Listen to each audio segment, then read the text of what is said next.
créer un moment d'échange. Parce qu'on pense qu'ensemble on est moins bête, que dans un marché qui est quand même un peu compliqué, on peut trouver avec l'ensemble des acteurs des solutions. On co-organise cet événement avec l'association Qualité-Conditionnalité. Et on travaille avec eux maintenant depuis plusieurs années.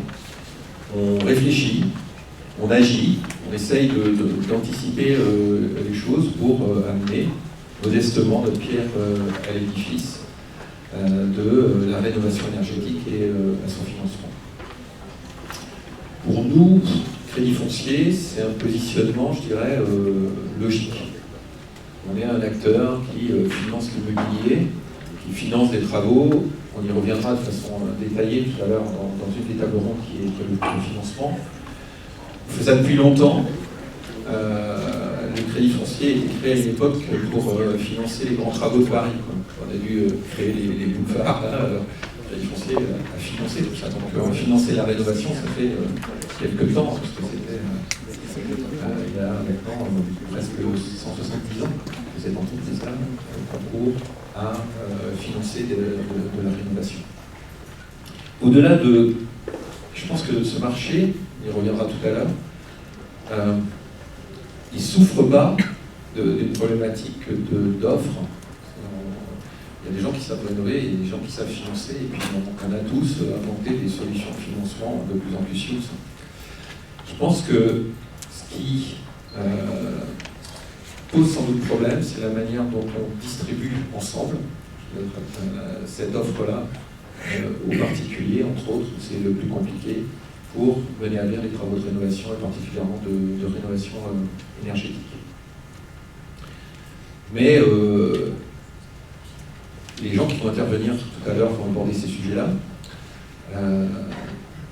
Vous êtes dans la salle, soit des syndicats professionnels, des gens de collectivités locales, merci Aubert, qui profitent de la proximité entre l'événement et le salon des maires d'être présents. Il y a des gens qui font donc aussi du financement. Voilà. Enfin, l'ensemble des acteurs de la filière sont là, des gens qui représentent les énergéticiens, les syndicats professionnels, je m'en répète. Donc tout le monde est là par nature. On espère rassembler de façon plus nombreuse la prochaine fois. C'est pas facile de mobiliser sur ce sujet-là, qui est un sujet important, il faut se le dire.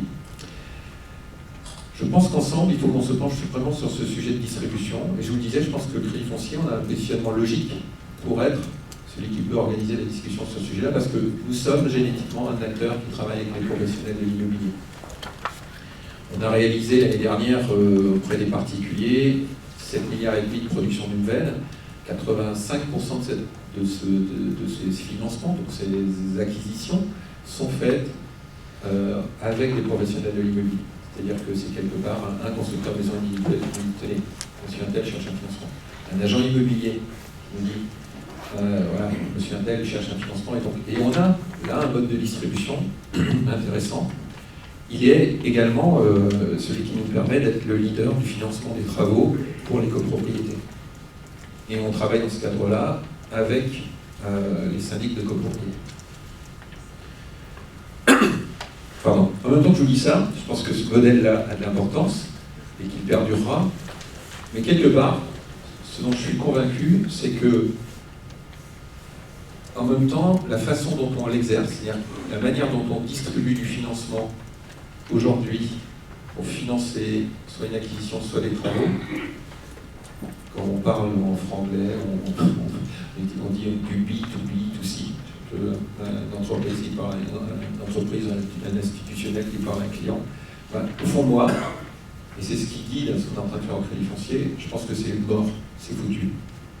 Ça n'existera plus demain. Vous avez réservé vos vacances pour cet été. Et là, vous vous dites où est-ce qu'il va, vous faites les bons. Vous êtes dans votre canapé. Dans la même seconde, vous voulez trouver l'hôtel ou la location, réserver le moyen de transport, un avion, un train, regardez quelle météo il va faire à ce moment-là, vous assurez que votre carte bleue vous assure éventuellement, s'assurer que c'est bien les bonnes dates pour les vacances scolaires, et dans la même seconde, vous sautez toute cette information-là. Vous n'allez pas attendre du B2B2C que Pierre parle à Paul, qui un beau jour parle à Jacques, et qui va faire que la déperdition d'informations va être très importante. Le temps passé devient impossible quand on est dans des choses qui sont instantanées.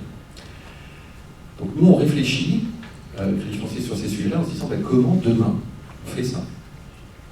Les professionnels de l'immobilier, je vais vous donner 2 exemples, parce que pour anticiper sur les débats de tout à l'heure qui vont tourner autour de la rénovation, il y a des choses qui sont en train de changer de façon radicale.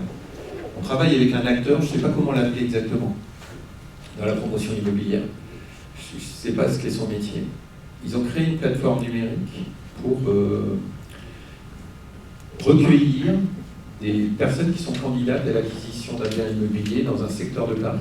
Parce qu'ils y travaillent, parce qu'ils sont proches des écoles, parce que ça intéresse. Et donc, ils se sont inscrits sur cette plateforme en disant moi j'aimerais bien acquérir un bien dans ce secteur-là et plutôt dans le neuf.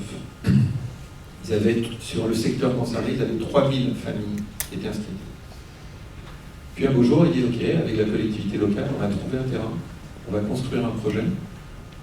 Qui est-ce qui est toujours partant? Ça descend. C'était 1800.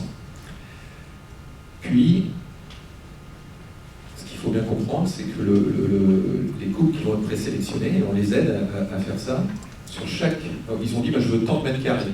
D'accord? Je veux tant de mètres carrés. Très bien. On valide, on est rendu à valider nous 180 foyers qui financièrement, on est certain qu'ils vont pouvoir donc acquérir. Et à partir de ce moment-là, ils n'ont toujours pas acheté. On inverse le processus. C'est pas j'achète, je vois si je signe mon contrat, je vois si j'ai financé, etc. Et bien là, ils vont déterminer exactement l'appartement qu'ils souhaitent. Combien de chambres? Est-ce que j'ouvre la cuisine? Est-ce que je la ferme? Est-ce qu'ils aménagent? Finalement, ils ont la liberté de la construction de la maison individuelle dans un appartement. Plus, ils ont fait un modèle qui fait que les charges de copropriété sont à 0. Avec le bâtiment qui est très très performant au niveau énergétique. Il s'avère que la copropriété est propriétaire des lieux en e-commerce.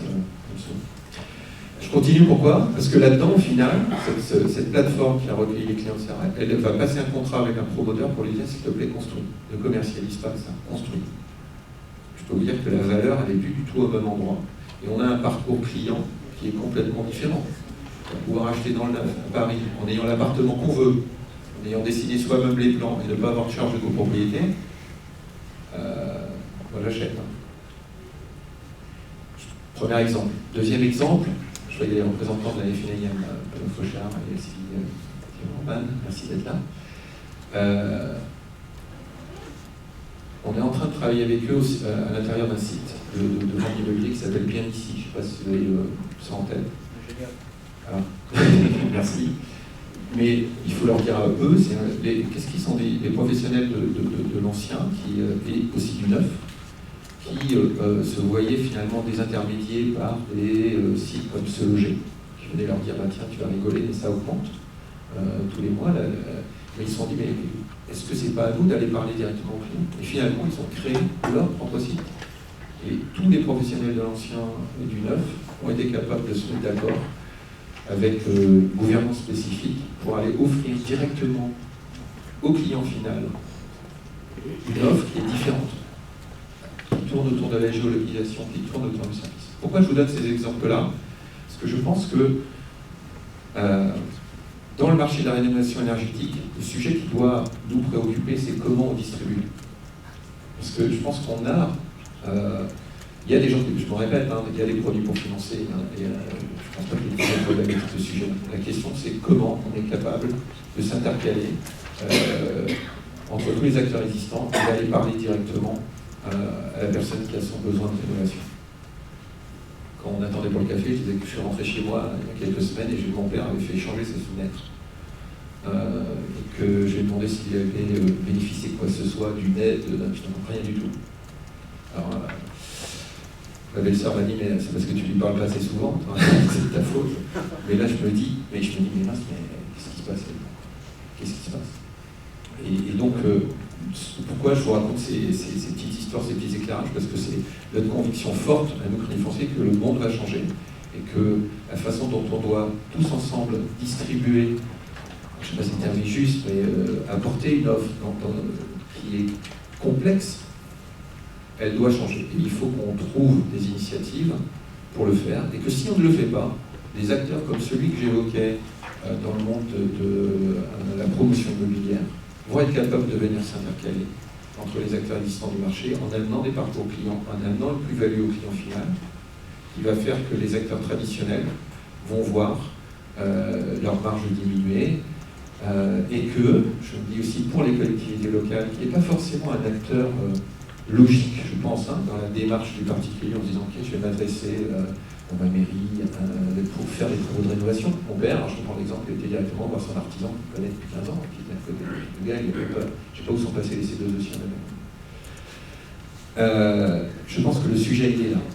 Donc, pardon de cette intro un peu cash, mais je pense que quand le monde est en train de changer, il nous appartient de se dire comment on aborde ces changements-là, comment on a des initiatives qui sont sans doute difficiles à prendre. Alors, il y a beaucoup d'initiatives qui existent, qui fait que vous êtes tous en train d'œuvrer ensemble.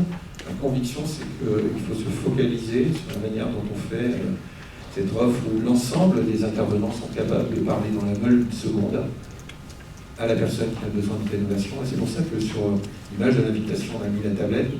Pourquoi on avait vraiment axé aussi la première colloque qu'on avait fait autour du numérique, parce que je pense qu'il y a à la fois là des opportunités et des risques pour les acteurs existants si on n'aborde pas au fond ce sujet. Voilà ce que je voulais vous dire pour bousculer un peu les choses en intro. Je vous remercie une nouvelle fois de votre présence. Nous ne sommes pas très nombreux, donc je vous en prie, intervenez, prenez la parole, réagissez, il faut que ce soit vraiment interactif. Pour animer les débats, on a le plaisir d'accueillir Philippe Dresto, qui fait ça de main de maître, qui nous accompagne à chaque fois, et qui... Comment ? Vous jugerez après. Et je vais lui laisser la parole pour vous présenter la manière dont la matinée va se dérouler. Merci beaucoup de votre présence et de votre attention.